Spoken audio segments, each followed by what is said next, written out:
La fake société dit c'est cette volonté de s'associer pour partager une réalité, collaborer dans un but bien commun, avancer ensemble, c'est ça le chemin. Pas juste un contrat mais une vraie idée. L'unité des associés doit être prouvée. C'est ce qui montre que la société existe et qu'elle n'est pas fictive, c'est bien l'objectif. C'est aussi l'outil en cas de conflit pour dissoudre la société quand ça part en cri. Si l'affectio disparaît, l'entente se rompt. Le principe d'égalité, c'est fondamental. Tous égaux dans les droits, c'est bien normal, mais les statuts peuvent prévoir des exceptions, comme les actions de préférence ou un droit de vote à double action. Ça peut moduler l'équité selon la volonté, mais en général, chacun doit être traité sur le même pied.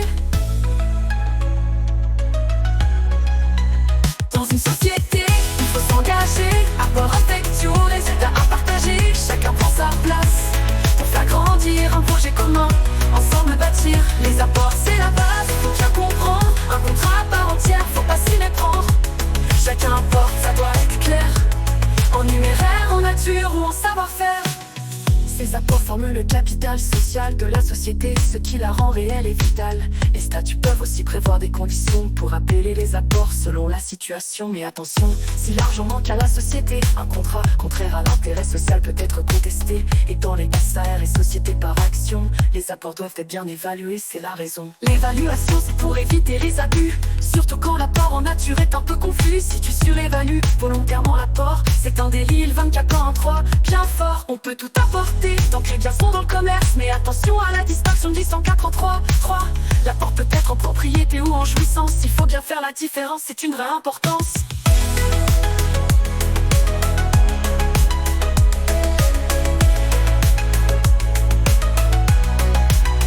Dans une société, il faut s'engager, apport affectio, résultats à partager. Chacun prend sa place pour faire grandir un projet commun, ensemble bâtir.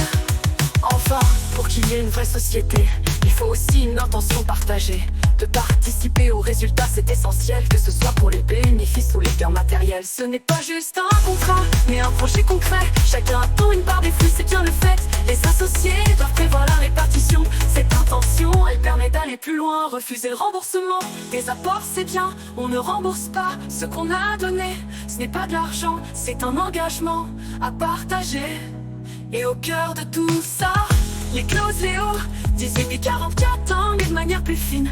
On peut accepter qu'un associé privé de dividendes et qui garde le boni de liquidation, c'est ok. Dans le private equity, ça peut aussi se voir. Un financier associé, mais sans courir le même devoir. Actionnaire à durée déterminée, pas de risque à la clé. Comme le dit Boater, un rachat promis c'est encadré.